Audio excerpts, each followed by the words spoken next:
de história geral, o que sempre aparece? Grécia, em especial assuntos vinculados à democracia ateniense, todo ano, é praticamente uma constante. Eventualmente Roma, então algo do período clássico sempre aparece, Grécia ou Roma. No caso de Roma, as populações plebeias e as transformações sociais acontecidas em Roma. Idade Média sempre aparece, uma ou duas questões. Em especial, o período do feudalismo me parece o mais recorrente, ali por volta do ano 1000.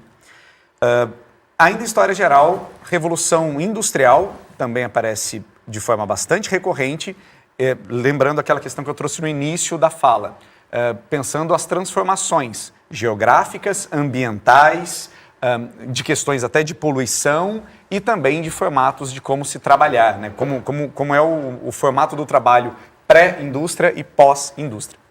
Então, em tópicos de história geral, esses são tópicos bastante recorrentes. Em história do Brasil, Brasil colonial, em especial a dinâmica econômica vinculada principalmente ao trabalho escravo, e nós temos também Brasil imperial, né? Isso considerando ali até o século XIX, né? No caso de Brasil imperial, do governo do Dom Pedro II em especial, a gente tem a temática do processo de abolição da escravatura e também os processos de imigração. São temas bastante recorrentes.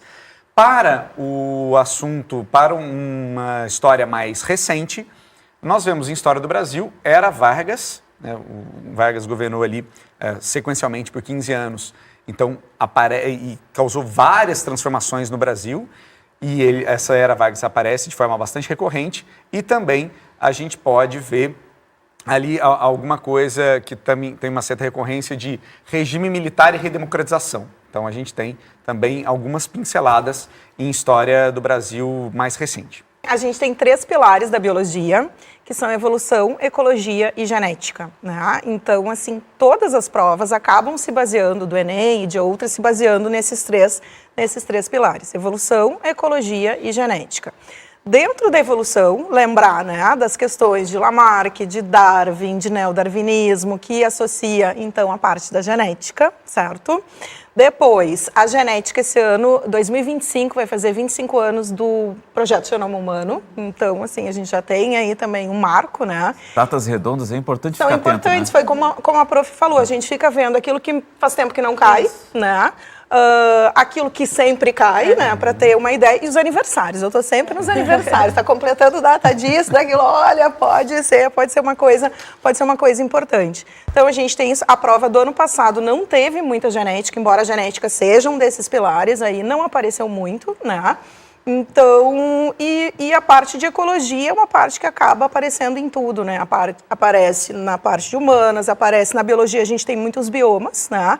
Caatinga e Cerrado não, desculpa, Mata Atlântica e Cerrado, que são regiões de hotspots, que tem muita diversidade, mas que já teve muito desmatamento, tem a questão da queimada desse ano. E doenças, né, gente? Doenças que estejam vinculadas com a água, com o ciclo fecal oral, que eu chamo, assim, ó, choveu, inundou, tem esgoto, misturou com água potável, e aí a gente entra ali na linha cólera, hepatite, tudo que tem a ver com a água, sabe? Junto com isso, a leptospirose, que também se falou bastante aqui. Então, eu pegaria isso, os 3 pilares, né, esses 3 pilares, pensaria na parte de doenças vinculada à questão da água.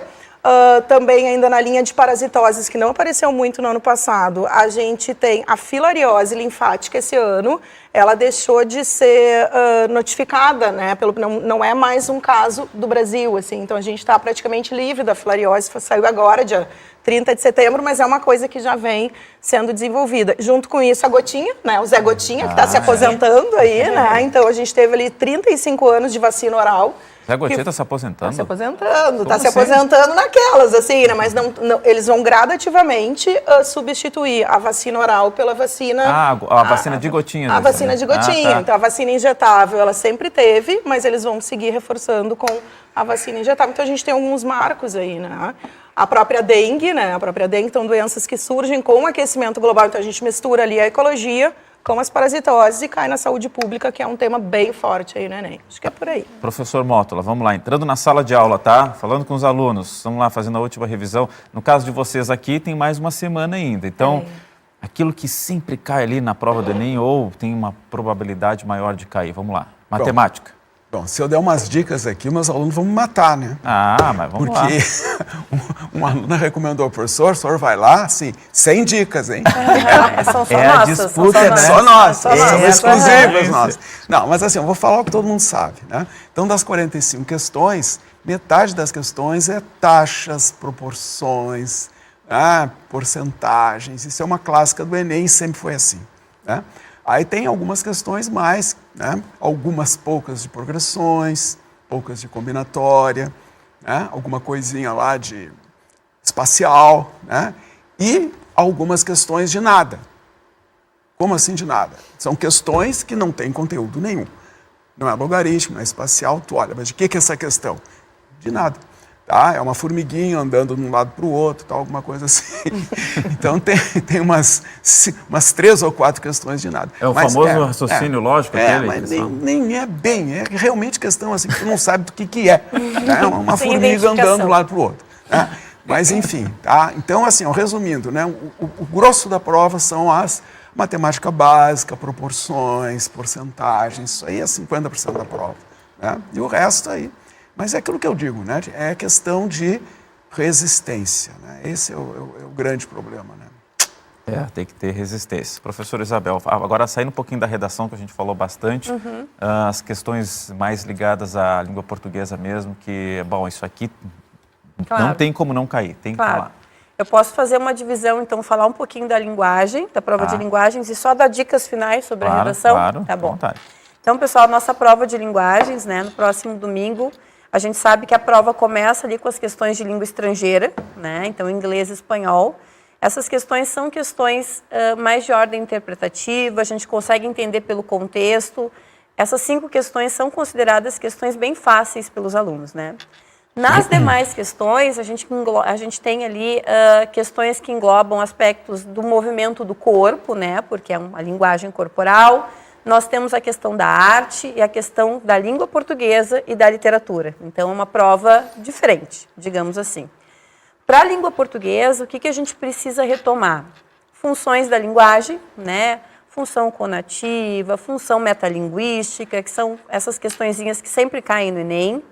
Algumas figuras de linguagem, e essas figuras de linguagem, muitas vezes, quando elas aparecem na prova, aparece a figura de linguagem e uma breve explicação ao lado. E a gente precisa reconhecer essas figuras em um poema, em uma letra de música, em alguma coisa nesse sentido. É bom lembrar também um pouquinho dos nexos, das conjunções, né? A gente faz pequenas trocas, isso muda o sentido.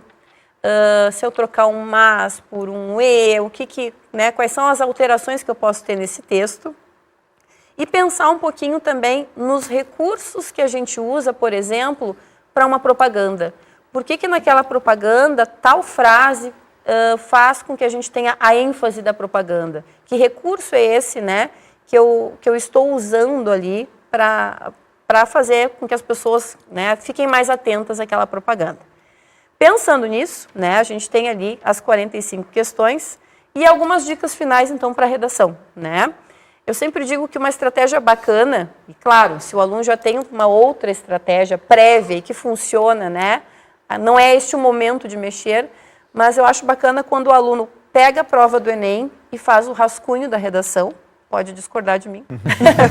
Depois ele vai, faz as questões, né, de linguagens, ali, ciências humanas, e ao final ele passa essa redação a limpo, né? Por quê?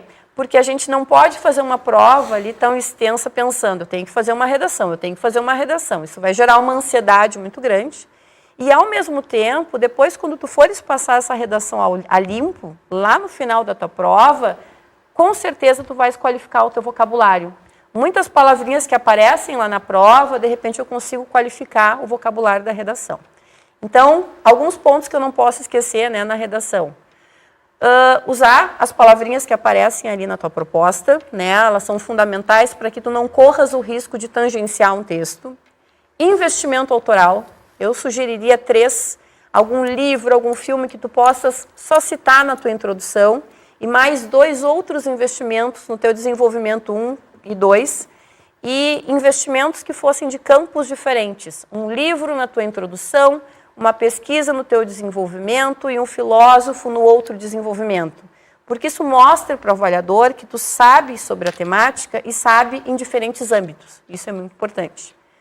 Não te esquece dos nexos intraparágrafos, né, e extraparágrafos ali. Eu preciso usar dentro do parágrafo, intra e extra, né? Eu preciso usar dentro do parágrafo e entre esses parágrafos e a proposta de intervenção. Né? A conclusão da redação do Enem, ela é um pouco diferente, né?